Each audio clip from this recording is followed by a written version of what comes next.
ministro do Supremo Tribunal Federal, Alexandre de Moraes, a ministra do Superior Tribunal de Justiça, Isabel Galotti, a conselheira do Conselho Nacional de Justiça, Candice Lavocá Galvão Jobim, o desembargador do Tribunal Regional Federal da 4ª Região, Pedro Gebran Neto, e o Dr. Arnaldo Rossepien Júnior, subprocurador-geral de Justiça de Relações Institucionais do Ministério Público do Estado de São Paulo.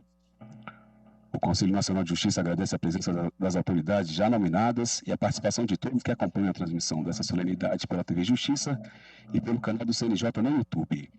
Registramos ainda a presença de Suas Excelências as Senhoras e os Senhores, membros do Comitê Organizador do Fórum do Poder Judiciário para Monitoramento e Resolução de Demandas de Assistência à Saúde, Dr. Daniel de Macedo Alves Pereira, Defensor Público-Geral Federal, doutora Sandra Gonçalves, conselheira do Conselho Nacional do Ministério Público, desembargador Mário Augusto Albiane Alves Júnior, do Tribunal de Justiça do Estado da Bahia, doutora Milene de Carvalho Henrique, juíza de Direito do Tribunal de Justiça do Estado de Tocantins, doutor Clênio Jair Chuse, juiz federal do Tribunal Regional Federal da 4ª Região, doutora Aline Mancini da Luz Caixeta, procuradora da República no Estado do Rio de Janeiro, doutor Arthur Pinto Filho, promotor de Justiça do Ministério Público do Estado de São Paulo, doutor Ramiro Nóbrega Santana, defensor público da Defensoria Pública do Distrito Federal, doutora Maria Inês Porteus Gadelha, chefe de gabinete da Secretaria de Atenção à Saúde do Ministério da Saúde, doutor Paulo Roberto Vanderlei Rebelo Filho, diretor de Normas e Habilitação das Operadoras da Agência Nacional de Saúde Suplementar, doutora Meiruze Souza Freitas, segunda diretora da Agência Nacional de Vigilância Sanitária, assessores jurídicos do Conselho Nacional de Secretários de Saúde, doutora Aletele de Oliveira Santos e doutor Leonardo Moura Vilela, doutora Fernanda Vargas Terrazas, assessora jurídica do Conselho Nacional de Secretarias Municipais de Saúde, doutor Giovanni Guido Serri, médico e professor da Faculdade de Medicina da Universidade de São Paulo, doutora Clarice Alegre Petamali, médica e assessora especial do Conselho Federal de Medicina, doutor Pedro Godoy, juiz auxiliar da presidência do Conselho Nacional de Justiça e subcoordenador desse comitê, senhoras e senhores magistrados, senhoras e senhores procuradores, senhoras e senhores promotores, senhoras e senhores defensores, senhoras e senhores advogados, senhoras e senhores profissionais da saúde e senhoras e senhores. Poderão ser realizadas perguntas por meio da ferramenta bate-papo da plataforma.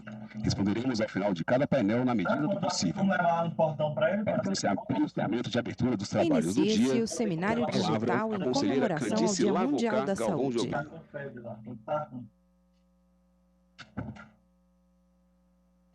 Bom dia a todos.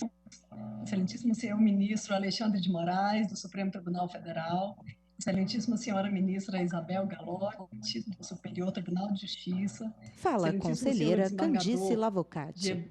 Gebran, excelentíssimo senhor subprocurador-geral ao fundo, estante de madeira repleta de livros e uma máquina de escrever antiga. Todos os componentes do Comitê Nacional da Saúde já nominados, as demais autoridades aqui presentes e os participantes desse evento. Saúdo a todos nesse dia, que é considerado como um marco pela Organização Mundial da Saúde, como o Dia Mundial da Saúde. Foi criado exatamente no dia 7 de abril de 1948 e este ano fixou como tema Construindo um Mundo Mais Justo e Saudável. Em torno desse tema e em razão do período trágico de pandemia em que vivemos, constata-se que uma pequena parcela da população consegue um melhor acesso aos serviços de saúde e, consequentemente, uma vida mais digna. Em razão disso, é necessário que o Estado controle as desigualdades em relação ao acesso à saúde e garanta a todas as pessoas o seu acesso universal, gratuito e igualitário, conforme disposto na Constituição Federal de 1988, que trata do direito à saúde como um direito humano fundamental social. Além disso, o direito à saúde no Brasil deve ser construído mediante a universalização de ações e serviços de saúde, O Sistema Único de Saúde, o SUS, criado para atender toda a população brasileira, concentra os esforços em torno dessa universalização da saúde no país. Acontece que a Constituição Federal não garante apenas o direito à saúde, mas também estabelece os instrumentos para garantir a sua efetivação. Ou seja, configurada a ausência ou a ineficiência do Estado em atender a esse direito, qualquer pessoa pode provocar o poder jurisdicional. Portanto, é fundamental o Poder Judiciário estar preparado no exercício de suas competências constitucionais para atuar na efetivação do direito à saúde, consistindo na busca de uma atuação planejada, cujo objetivo é alcançar maior segurança, eficiência, qualidade, equidade e celeridade na prestação jurisdicional. Nesse sentido, o CNJ, por meio do Fórum da Saúde, que completou 11 anos de existência na data de ontem, já consolidou diversas ações para aperfeiçoar a prestação jurisdicional nas demandas por acesso à saúde, a exemplo da instituição dos núcleos de apoio técnico do Poder Judiciário e parcerias com o Hospital Israelita Albert Einstein e com o Sírio-Libanês, para a instituição do Enatijus. Cabe destacar ainda o trabalho realizado pelo Conselho Nacional de Justiça, por meio do Fórum da Saúde, durante a crise da Covid-19.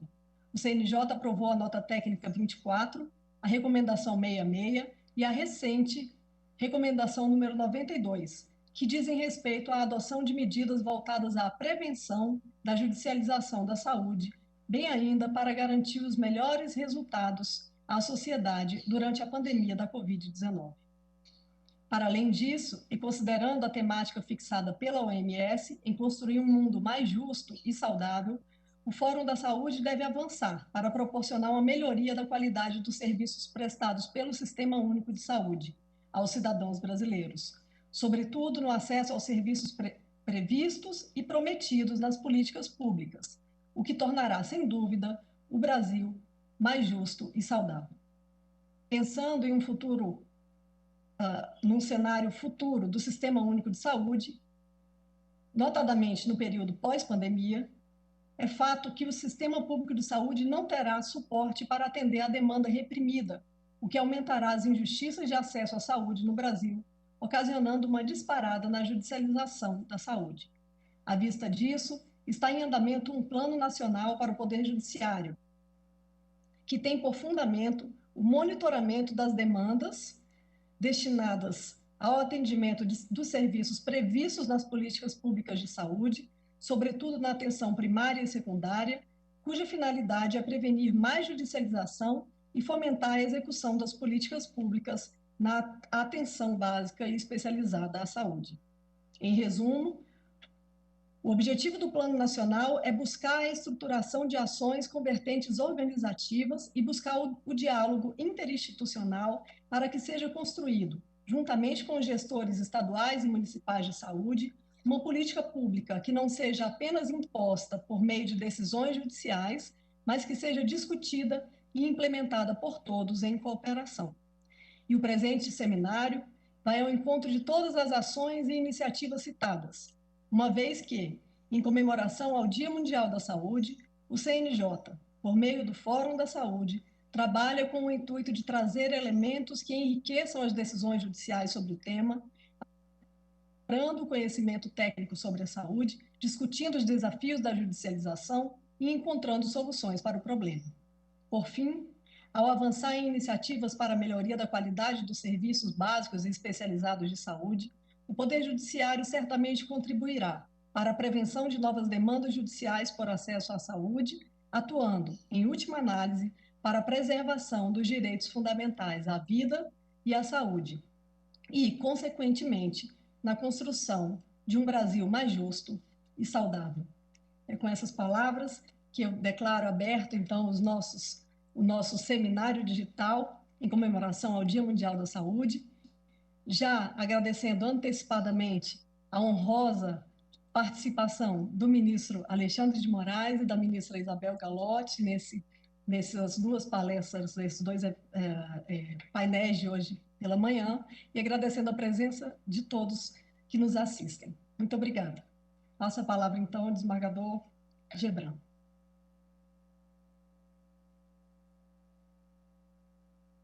Muito obrigado, conselheira Candice Galvão Jobim.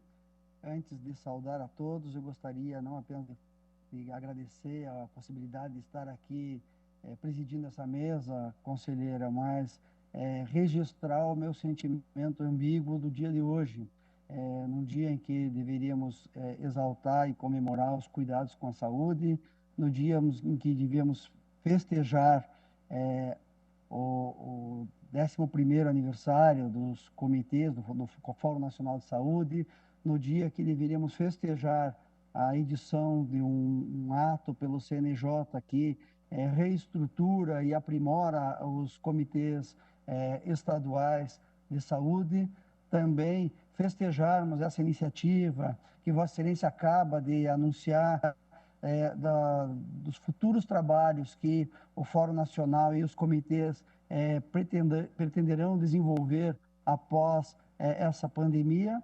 Nós temos que, dentro dessa ambiguidade, lamentar um momento que vive a saúde pública brasileira, onde nós Fala o desembargador do Tribunal Regional Federal da 4ª Região, no Brasil.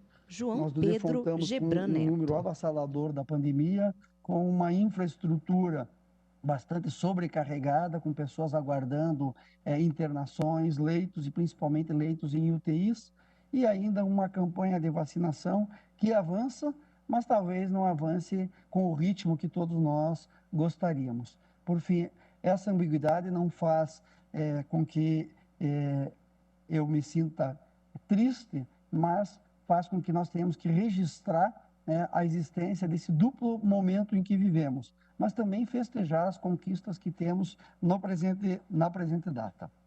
Com essas brevíssimas declarações, exalto que trataremos hoje de um tema extremamente importante, que é tão organizativo quanto essas medidas que Vossa Excelência acaba de enunciar, ministra, mas que também traz desafios. E por isso, para tratar desses desafios, é que eu saúdo inicialmente o excelentíssimo senhor ministro Alexandre de Moraes, que vai nos tratar do tema 793 do Supremo Tribunal Federal.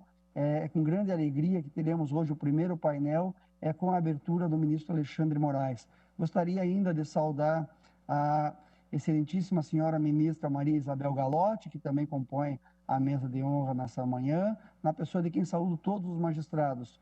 Gostaria de saudar o subprocurador-geral do Ministério Público de São Paulo, ex-conselheiro, meu estimado amigo, o doutor Arnaldo Rossepian Júnior, na pessoa de quem saúdo todos os participantes deste evento. Me incumbe, embora fosse absolutamente desnecessário, falar do currículo do nosso palestrante da manhã.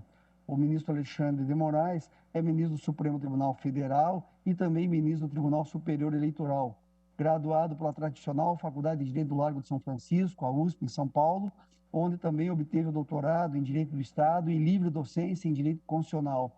É professor associado à Faculdade de Direito da USP, titular pleno da Universidade Presbiteriana Mackenzie. E em 1991 foi o primeiro colocado no concurso do Ministério Público do Estado de São Paulo, tendo sido promotor de justiça até 2002. Nesse ano foi nomeado o mais novo secretário de Justiça da Defesa e Cidadania da história do Estado de São Paulo, exercendo o cargo até 2005, quando foi nomeado membro da primeira composição do CNJ, no biênio 2005-2007. Em 2007 a 2010, Sua Excelência acumulou a titularidade das Secretarias Municipais de Transporte e de Serviços de São Paulo, com as presidências da Companhia de Energia e Tráfego e também do SP Trans, São Paulo Transportes, Companhia de Transporte Público da capital. Em 1º de janeiro, assumiu a Secretaria de Estado de Segurança Pública, exercendo as funções até sua posse como ministro da Justiça. Como secretário de Segurança Pública, obteve pela primeira vez na história do Estado a redução de todos os índices de criminalidade em relação ao ano anterior, 2015 e 2014, e a menor taxa de homicídios por 100 mil habitantes, desde que os índices passaram a ser divulgados há mais de 20 anos. Em maio de 2016, assumiu o cargo de ministro de Estado da Justiça.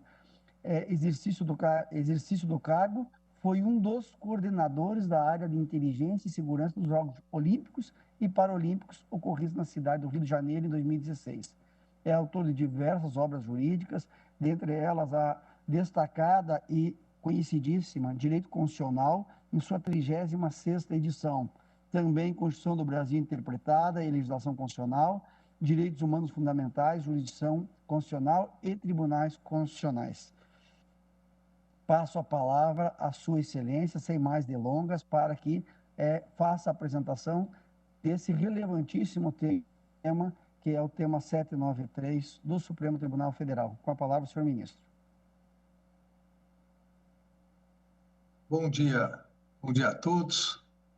É um prazer estar novamente aqui com vocês, retornar ao Conselho Nacional de Justiça. Eu tenho Alexandre de Moraes, um especial apreço e carinho pelo CNJ.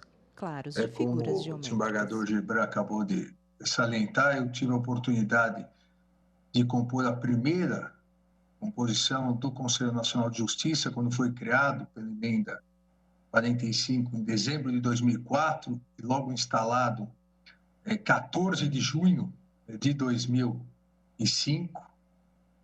E nesses quase 16 anos, o CNJ realmente mostrou a importância da sua criação, a importância para a coordenação dos trabalhos administrativos do judiciário, para o planejamento de todas as questões, e uma delas exatamente a questão da judicialização da saúde. Então, é um grande prazer poder estar aqui com vocês. Já agradeço as palavras cumprimentando o desembargador Gebran Neto, agradeço o convite que me foi feito pela coordenadora do evento, a juíza e conselheira Candice Jobim. Cumprimento também a ministra Maria Isabel Galotti, aqui um prazer revê-la. Meu amigo há mais de 30 anos de Ministério Público, é o subprocurador-geral de Justiça, ex-conselheiro Arnaldo Rossepian, também sempre uma alegria revê-lo, Arnaldo, e cumprimento todos os demais participantes nesse seminário em comemoração, diria, ao Dia Mundial da Saúde. Eu não poderia deixar de iniciar minha fala realmente lamentando e me solidarizando com as quase 340 mil famílias que perderam entes queridos pela Covid-19. O Brasil, lamentavelmente, vive um surto de a chamada segunda onda, muito pior do que a primeira. O Brasil é o único país do mundo em que a segunda onda vem tirando mais vidas numa velocidade absurda. Nós tivemos ontem mais de 4.000 mortes num único dia, na contabilização das últimas 24 horas. Não é possível que isso persista. Nós precisamos, nós brasileiros, precisamos realmente olhar com mais seriedade e cobrar mais as autoridades competentes para que, pelo menos, nós consigamos reequilibrar o combate à Covid-19. E essa questão tem, apesar de serem coisas diversas, tem muita relação com o que nós vamos falar hoje, com o que nós vamos tratar hoje. Porque esse problema que surge no combate à Covid-19, desde o início, mostra de forma bem clara que proclamar na questão da saúde pública uma genérica solidariedade entre entes federativos, sem especificar, como eu defendo, como embargos declaratórios nós, no Supremo Tribunal Federal, fixamos, uma eventual solidariedade sem fixar requisitos, não dá certo. E não dá certo porque cada ente federativo, no sistema de saúde, como foi construído pelo SUS, que é um bom sistema de saúde, veja, com todos os defeitos, e os defeitos se dão muito mais pela falta de dinheiro, pela falta de priorização e, em alguns níveis de governo, pela falta de empenho e liderança, mas o Sistema Único de Saúde do Brasil se não mais, é um dos mais avançados do mundo. A estruturação, a capilaridade, a divisão de competências, a divisão de funções entre União, Estados e municípios, isso fez com que, a partir da Constituição de 1988, houvesse efetivamente uma universalização da saúde, consagrando que a Constituição Federal proclama que a saúde é um direito de todos e um dever do Estado. Estado aqui como poder público. Então, houve essa instrumentalização constitucional por meio do SUS para que se consagrasse efetivamente o direito à saúde. Agora, não é possível, seja na questão da Covid, seja na questão de medicamentos, seja na questão da judicialização da saúde, de internações, que os entes federativos estruturados pelo SUS de maneira específica sejam obrigados a simplesmente suprir a falha ou a ausência de outros entes federativos. É aqui que a discussão no Supremo Tribunal Federal, em toda a justiça, o Poder Judiciário como um todo, foi muito grande, no sentido de que o que é essa solidariedade?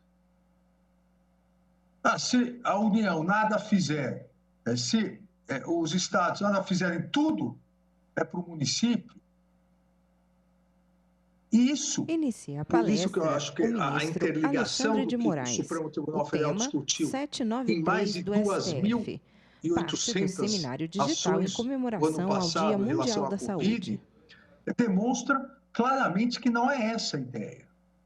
A ideia é que, dentro da estrutura federativa, de uma competência concorrente efetivamente existente, no caso de saúde pública no geral, que pega também a questão da Covid, de epidemias, mas dentro dessa estruturação de uma competência concorrente, vigora, mesmo que se afirme uma solidariedade inicial, vigora a divisão de competências estabelecidas pelo SUS, pela Constituição, a partir do Sistema Único de Saúde, com a consagração do denominado princípio da predominância do interesse. A questão de divisão de competências na Constituição e no próprio federalismo operativo é uma das questões mais importantes no âmbito do direito constitucional e da organização da República. A autonomia dos entes federativos, cada um exercendo a sua própria competência, é, sem dúvida alguma, desde a Constituição norte-americana de 1787 e desde a primeira Constituição republicana brasileira de 1891, uma das mais importantes questões. O que cada ente federativo pode realizar? O que cada ente federativo deve realizar? E o que cada ente federativo pode exigir do outro ente federativo? A partir dessa divisão de competências, a Constituição de 1988, na questão da saúde, proclama, como eu disse, que a saúde é um direito de todos, um dever do Estado, mas um dever que deve ser cumprido a partir dessa estruturação do Sistema Único de Saúde. E o que nós temos visto de tempos para cá, em virtude de uma deficiência do Sistema Único de Saúde, e eu diria lamentavelmente uma deficiência que por muito tempo persistirá em virtude de problemas econômicos. Nós temos visto um aumento abrupto da judicialização. nenhum país do mundo, e isso não é... Às vezes, as pessoas confundem o realismo com falta de sensibilidade. Nenhum país do mundo fornece tantos medicamentos gratuitos quanto o Brasil. Isso é algo que nós brasileiros deveríamos nos orgulhar. Infelizmente, há um pessimismo nacional há muito tempo de só criticarmos, mas eu gostaria que alguém me apresentasse algum país do mundo, mesmo os mais desenvolvidos, que tem uma lista de medicamentos gratuitos de fornecimento obrigatório. Gostaria também que me apresentassem os países do mundo, talvez pouquíssimos países nórdicos, todos eles somados são menores que o estado de São Paulo. A Dinamarca tem 6,5 milhões de habitantes, é metade da cidade de São Paulo. Então, mesmo os países nórdicos não fornecem a universalidade como nós conhecemos. Vejam a questão dos imigrantes da Venezuela, do Acre, Roraima, que acabam tendo todo o tratamento do SUS. Então, a partir disso, obviamente, houve a necessidade, com essa universalização, houve a necessidade de uma interpretação que pudesse, ao mesmo tempo, garantir essa universalidade, mas, e aqui a questão importantíssima, não prejudicasse o coletivo, não prejudicasse o todo continente em virtude do individual, do conteúdo. Eu fui promotor de justiça por mais de 10 anos, trabalhei no interior, nas comarcas do interior. Obviamente, nós verificamos a dificuldade do juiz quando chega caso grave naquele município, a necessidade de fixação de um tratamento, de um medicamento, e concede uma medida liminar. Mas, com o tempo, nós vamos percebendo que cada liminar e a soma dessas liminares, elas retiram dinheiro de algum lugar. Seria extremamente saudável que cada liminar dada, o dinheiro aparecesse. Mas o dinheiro é retirado da onde? Do orçamento geral, da saúde, de todo o planejamento, do planejamento macro para o coletivo. E acaba impactando de forma muito grande. A partir do momento em que se percebeu, e aqui a doutora Candice, o desembargador Gebrão, Naldo, conhecem bem isso, atuam muito nisso, a partir do momento que se percebeu que era mais fácil, efetivamente, constranger as autoridades municipais a cumprir, inclusive sob pena de prisão, quantos e quantos secretários municipais deixaram de saúde, largaram os cargos. Eu tive a oportunidade, acho que há uns 3 anos, né, Gebran? O Gebran me convidou e ele faltou. Né? Ele organizou, ele convidou, eu fui até Vitória e ele faltou no que ele organizou. Mas fica aqui só o registro. Acho que foi há 3 anos atrás, se eu não me engano, num evento também de saúde. Quantos secretários municipais lá presentes vinham reclamar que estavam com mandado de prisão expedido, tinham que entrar com habeas corpus preventivo, porque uma determinada decisão liminar no município, para um tratamento ou para um remédio no exterior, era maior do que o orçamento municipal da saúde. Por que isso ocorreu? Porque se verificou que, ao se ingressar na Justiça Federal, a dificuldade vinha sendo maior. Vinha sendo maior porque os mecanismos recursais, o ministro se recusava, e aí, para conseguir a prisão do ministro, era necessário pleitear no Supremo Tribunal Federal. Então, com isso, sistema, como gostariam de dizer os norte-americanos, o sistema foi se adaptando para pegar a parte mais fraca na relação, que seriam os secretários municipais. E com isso foi surgindo uma jurisprudência dessa solidariedade. Veja, não é possível que essa solidariedade signifique absorção sem qualquer critério por parte dos municípios da responsabilidade que seria dos estados e da União. A solidariedade aqui, a meu ver, deve ser entendida como competência concorrente.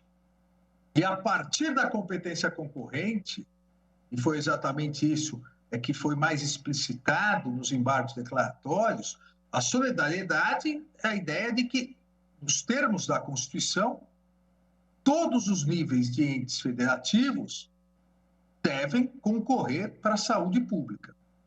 O ministro Alexandre de Moraes é palestrante do Seminário Digital em comemoração ao Dia Mundial da Saúde. Isso fala sobre o tema 793 mais, do e a partir STF. dessa decisão, e houve de uma primeira decisão, houve depois essa especificação do tema hoje tratado, na questão dos medicamentos não registrados da Anvisa. Todos se recordam aqui quantos e quantos municípios, o município ele era demandado para fornecer um medicamento não registrado na Anvisa.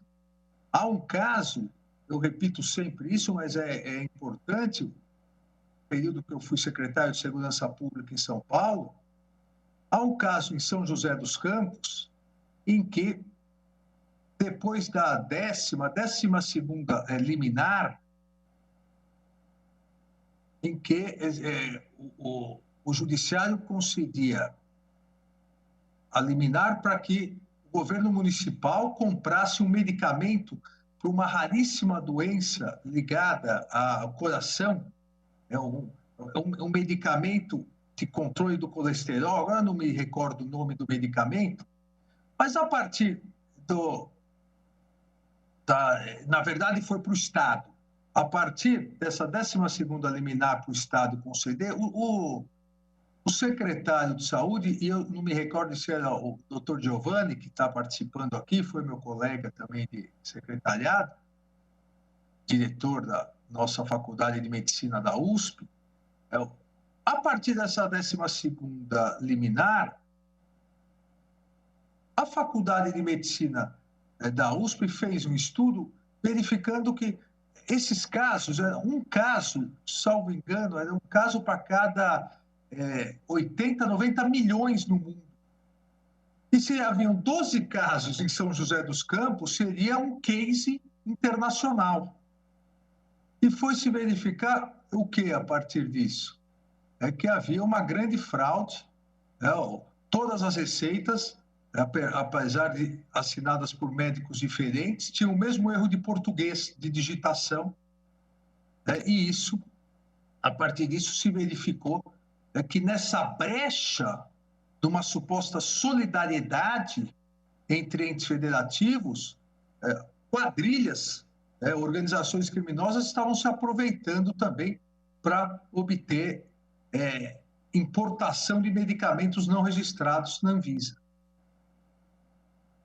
Esse primeiro julgamento, que é o tema 500 de repercussão geral, já se ficou dentro da ideia de solidariedade, já se avançou para a ideia de solidariedade com respeito à divisão de competências constitucionais. Solidariedade a partir da análise do SUS em respeito ao que compete à União, aos estados e aos municípios.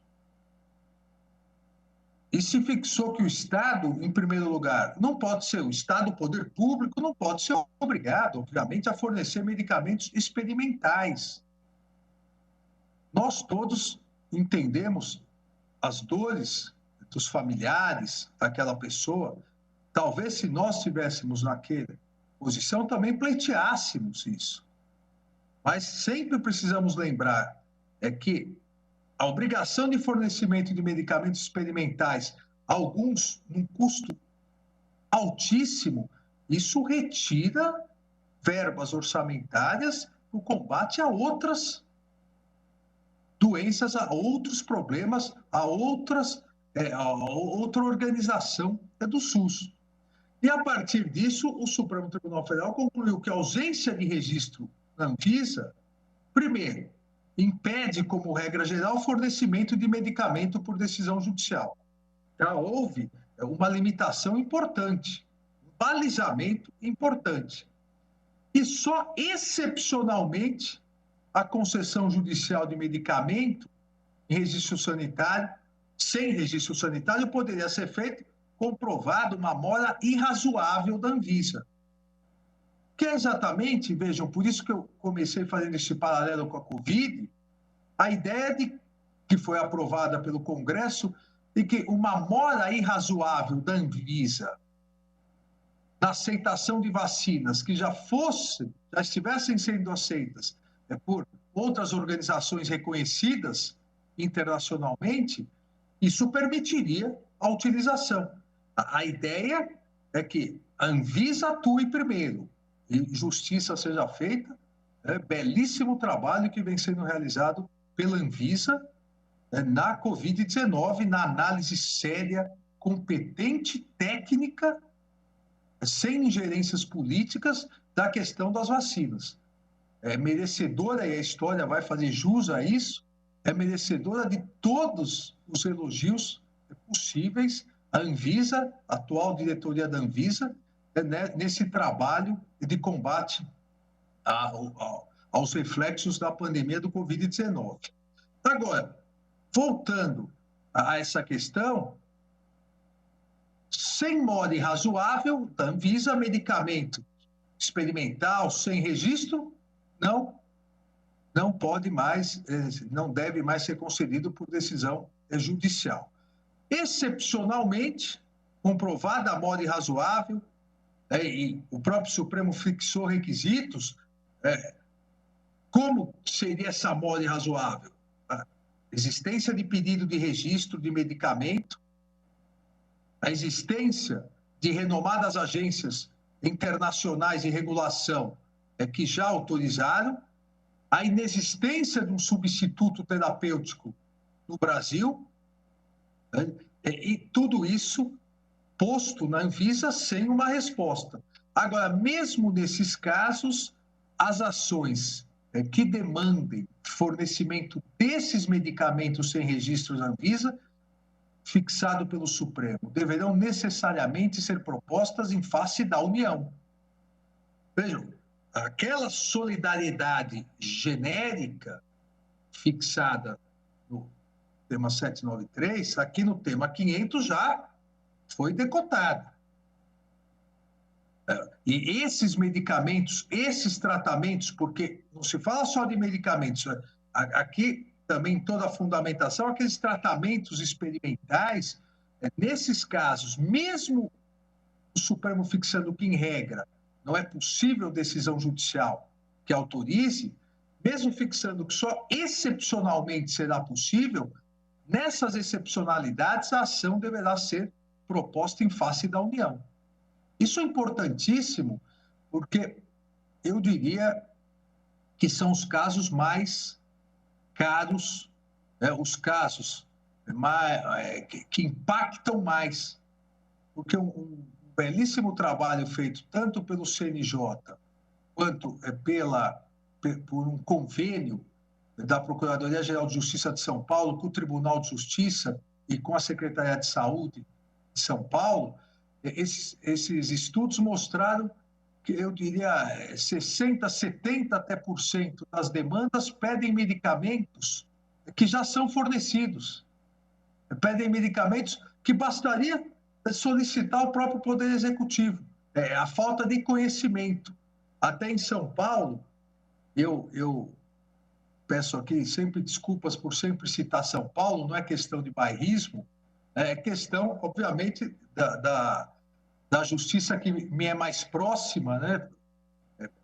Por ofício, e do Executivo também, onde eu exerci vários cargos, o Estado de São Paulo, o Tribunal, Ministério Público, Secretaria de Saúde, fizeram um comitê, nos moldes até preconizados pelo CNJ, para encaminhar essas demandas para que não houvesse judicialização. Então, resolvido essa questão realizado esse filtro, as grandes questões são realmente o fornecimento de medicamentos sem registro, tratamento sem registro, e aí já ficou muito bem fixado no tema 500, que tem essa conexão, tema que estamos tratando, já ficou muito bem fixado, relacionado ao tema 793 e tema 500, que nesses casos, as ações que demandem fornecimento de medicamentos sem registro na Anvisa, necessário e obrigatoriamente deverão ser propostas em face da União. Então, o município e os estados, obviamente, não podem ser partes. E, por incrível que pareça, eu volto aqui a insistir, entendo na solidão da comarca, o magistrado, mediante aquele pedido, aquela criança, às vezes, que pode morrer, ter que decidir, mas, obviamente, do ponto de vista coletivo e do ponto de vista estrutural, não é possível obrigar um município que não tem a mínima competência para decidir sobre esse medicamento, se ele pode ou não ser importado, esse município ter e, eventualmente, fornecer.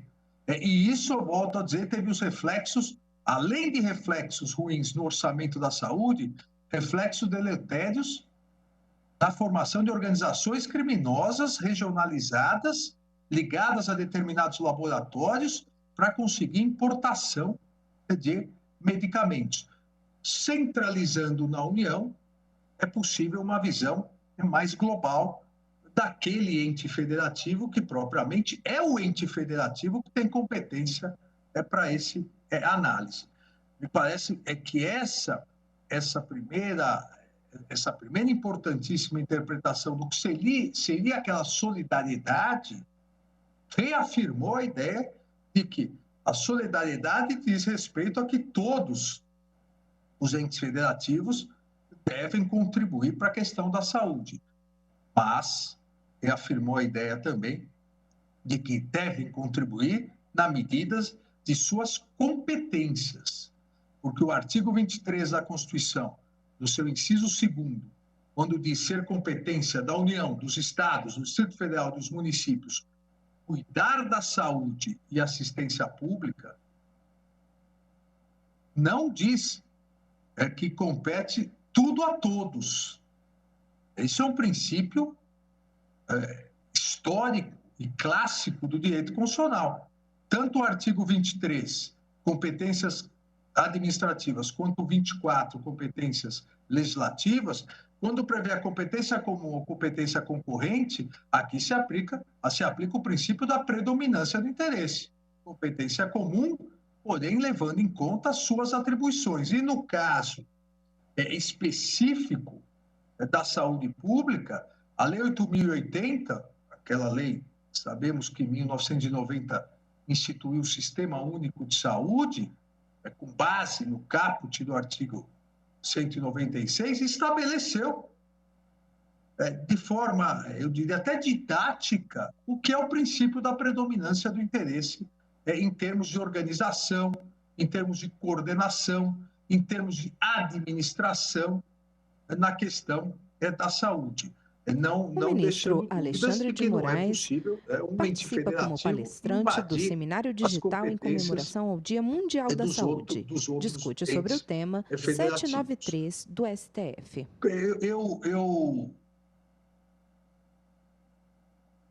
Eu disse aqui desse trabalho que foi feito pela Secretaria de Saúde do Estado de São Paulo, eu cheguei a citar no julgamento, e esse problema do não poder, temos que ter cuidado de não prejudicar o continente pelo conteúdo, o coletivo pelo individual. De 2010 a 2015, houve um salto de 9.385 condenações para 18.000 na questão da judicialização da saúde. Um aumento de 727% nos gastos judiciais, acumulando um total de 3,9 bilhões só em São Paulo. Aí eu pergunto, esses 3,9 bilhões saíram da onde? Saíram do orçamento da saúde. Eles estavam destinados a alguma coisa. Então, às vezes, priorizando o individual, nós estamos, infelizmente, condenando a saúde e, às vezes, a morte, o coletivo. Por isso, a importância, e aqui realmente merece todos os elogios possíveis, o Conselho Nacional de Justiça, a importância não de ficar brigando pela judicialização ou não, mas sim de fornecer, como o CNJ fez, fornecer uma possibilidade. Vamos organizar Executivo, Judiciário, Ministério Público, vamos organizar defensorias públicas, vamos organizar de maneira em que possamos, respeitando a distribuição de competências, possamos atender o máximo possível. E verificando erros nessa distribuição de competências, verificando erros em medicamentos que não foram, mas poderiam já ser fornecidos, vamos encaminhar no macro, não no mínimo. Até porque, um outro argumento muito importante que deve ser lembrado aqui, não raras vezes, essa solidariedade irrestrita que, no primeiro momento, foi criada, afetando e sobrecarregando os municípios, acabou também, infelizmente, prejudicando os hipossuficientes. Essa é uma outra questão que nós temos que levar em conta, porque aqueles que têm mais condições de acesso à justiça, aqueles que têm mais condição de acesso ao Poder Judiciário e contratar os advogados, acabavam, entre aspas, aqui, levando vantagem nessa corrida pelo orçamento da saúde, pela divisão do orçamento da saúde. Enquanto que os hipossuficientes, com menor acesso à justiça, ou, se não menor, mais lento acesso, acabavam sendo prejudicados. Toda a interpretação em relação à saúde, a meu ver, deve ser feita também base na igualdade, com base aqui na razoabilidade, com base exatamente de impedir que poucos tenham acesso a muito e muitos acabem não tendo acesso a nada. E, sem dúvida alguma, e falo como alguém que, graças a Deus, teve a possibilidade de exercer cargos no Ministério Público, no Judiciário e no Executivo, essa função da organização, da coordenação da saúde é do Poder Executivo. Se erros ocorrem, aí sim, acionado pelo Ministério Público, pela Defensoria, pelos advogados particulares, o Judiciário vai atuar para que a legalidade seja cumprida. Mas nenhum juiz individualmente, nenhum tribunal individualmente, nenhum tribunal, sejam os tribunais de justiça, tribunais regionais federais, seja o STJ, seja o Supremo Tribunal Federal, nenhum tribunal tem a função ou mesmo a expertise de analisar o macro da saúde pública, porque não é função, obviamente, é do Poder Judiciário.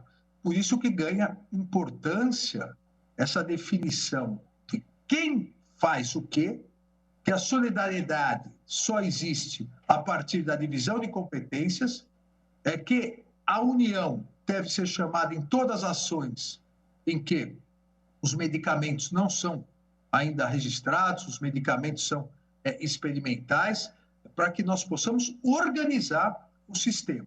O sistema desorganizado acaba consumindo de forma pouco eficiente o orçamento da saúde pública. que não é um orçamento pequeno, mas em virtude das carências nacionais, é um orçamento ainda insuficiente. Por isso que temos que otimizar o máximo possível esse orçamento. E as inúmeras ações judiciais, essa excessiva judicialização vinha, infelizmente, diluindo o orçamento. Ainda uma última observação, para não me alongar muito, que é outra coisa que na pandemia nós aprendemos, né? Essas conversas, palestras por videoconferência tem que ser bem menor que as palestras presenciais, né? Porque, eu diria, como não é tridimensional, não sei se é por isso, mas cansa mais você ficar olhando na telinha. Então, aqui, ainda uma última observação, essa interpretação do Supremo Tribunal Federal, seja nos embargos de declaração, o ministro Alexandre de Moraes fala sobre o tema 793 do STF durante o seminário digital em comemoração ao Dia Mundial da Saúde. CNJ, que no enunciado 8, se eu não me engano, no enunciado 8, dizia exatamente isso, que nas condenações judiciais, nessa questão de serviços de saúde, medicamento, ações, em que pese a solidariedade, deveriam ser observadas as regras administrativas de repartição de competência. Isso é o mais importante a ser fixado. Até porque, a partir disso, é mais fácil verificar, e essa é a última observação que faço, as falhas do sistema. Vejam, ao concentrarmos todas as ações em relação a medicamentos não registrados, ao concentrarmos na União, é possível verificar de uma forma mais rápida, mais célere, mais eficiente, qual o problema. Por que isso está ocorrendo? Como solucionar? É muito mais fácil do que se essas ações estivessem diluídas nos mais de 5.000 municípios brasileiros. Aí você não consegue nem identificar. Só o tempo de planilhar essas ações, de planilhar os problemas orçamentários, você não consegue dar uma resposta ágil. Esse respeito à repartição de competências possibilita que o próprio Poder Judiciário, seja por decisões judiciais, seja por direcionamentos de organização do CNJ, possa apontar saídas, possa auxiliar o Poder Executivo em corrigir essas falhas. Da forma como estava, cada um atirando para um lado, era absolutamente impossível que isso fosse realizado. E vinha gerando, do ponto de vista também de receio de autoridades, principalmente municipais, receio muito grande de qualquer atuação. Quantos e quantos municípios ficaram sem secretário municipal de saúde? A pessoa aceita ser secretária e 2 dias depois tem 3 mandados de prisão. A ordem para que o orçamento inteiro do município seja direcionado para 1 ou 2 medicamentos, né? Como fica essa situação? Então, nesse ponto, em conclusão, me parece que ficou de bom tamanho, ficará de bom tamanho que essa interpretação seja aplicada, que quando se fala em solidariedade, essa solidariedade significa que a responsabilidade de todos os entes que compõem o sistema único de saúde deve ser estruturada e aplicada, inclusive em termos de competência para o ajuizamento de ações judiciais, a partir da repartição de competências e dos níveis de atuação dentro do Sistema Único de Saúde. Porque aqui há aquela vantagem, diferentemente de outros assuntos, de outros temas, em que o próprio princípio da predominância do interesse, que deve reger a questão da solidariedade e das competências comuns do artigo 23, aqui o Congresso Nacional disciplinou detalhadamente o princípio da predominância do interesse, dizendo, na criação do Sistema Único de Saúde, o que é de cada um. Então, nessa fórmula, é possível uma atuação mais eficiente do Poder Judiciário, um respeito maior entre os poderes e, o principal, é possível que nós possamos apontar saídas para uma atuação mais eficiente na saúde pública. Então, são algumas reflexões que eu queria novamente compartilhar com todos vocês, agradecendo muito o convite novamente que me foi feito pela doutora Candice, agradecendo aqui a participação de todos e sempre à disposição do Conselho Nacional de Justiça. Muito obrigado. Senhor ministro, é sempre uma alegria lhe ouvir, principalmente tratando com profundidade esse tema. Vejo a conselheira Candice mais uma vez aplaudindo, já estivemos juntos no evento promovido no Tribunal Regional Federal da 4ª Região e mais uma vez, como eu não poderia deixar de ser, Vossa Excelência nos deu uma autêntica aula. Fala o presidente da mesa virtual, o desembargador João Pedro Gebran Neto. Desse tema, faço coro integralmente com as palavras de Vossa Excelência, senhor ministro, porque realmente houve uma abordagem sua destacando as virtudes do Sistema Único de Saúde. Eu acho que isso é louvável e necessário, principalmente nesse momento de pandemia, que nós vemos que quem está dando suporte à nação brasileira é o Sistema Único de Saúde. E isso tem que ser destacado e acho muito importante a sua fala. E também acho igualmente importante tratarmos do subfinanciamento, ou seja, umas mazelas do SUS, num orçamento bastante comprimido do Estado brasileiro, mas as mazelas do SUS estão ligadas à falta de recursos, né? Não se está aqui a apontar dedos, né, a dizer que da onde que vão sair esses recursos, mas o fato é que o subfinanciamento talvez seja a maior mazela que acomete o nosso Sistema Único de Saúde.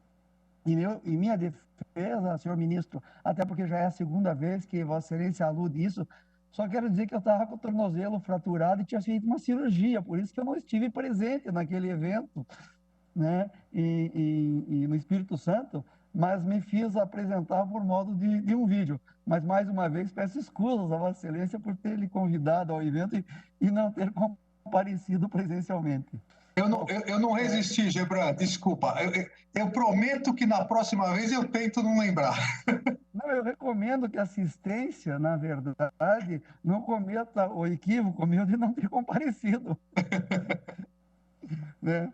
Bom, agradeço mais uma vez, eu sei que é uma brincadeira, na verdade, e tomo isso aí como fruto da amizade que nós vamos firmando ao longo desse tempo, ministro. Por fim, e adiantada a hora e até a ausência de perguntas, eu só gostaria de fazer uma pequena observação, não é nem uma pergunta, até porque Vossa Excelência foi muito esclarecedor sobre o ponto em que deveria tratar, né, que é o tema 793, avançou muito em outros aspectos, o que bem demonstra suas virtudes como professor, né, da leitura do currículo, emérito professor e autor de livros de direito constitucional, nos deu uma aula magnífica.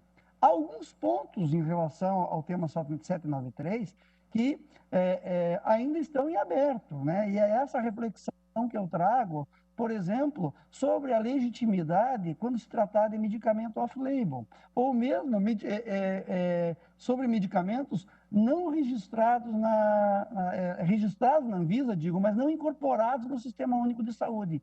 E sobre esses pontos é que ainda eu vejo que há uma discussão muito grande em primeiro e segundo grau, porque nós temos um medicamento aprovado na Anvisa, registrado, mas não incorporado ao SUS.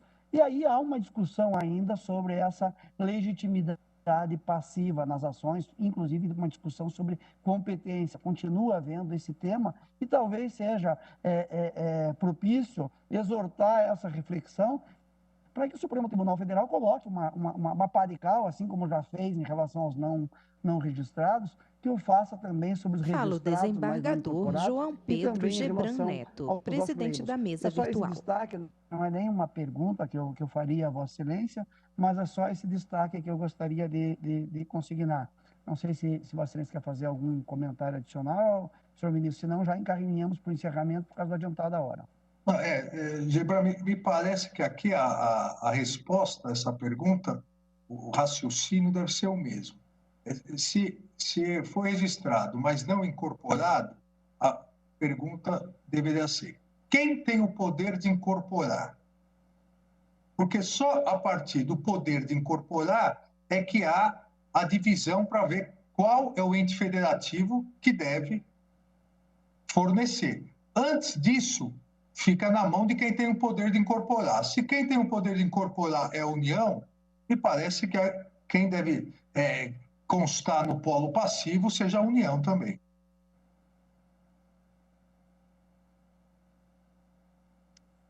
Perfeito. Inclusive, chegou agora no bate-papo uma pergunta muito nesse mesmo sentido que eu registro aqui do Aldo Júnior, né? Vai na linha do que formulei agora a reflexão, né? Uma pergunta, né? Mas acho que está bem encaminhada a direção por Vossa Excelência.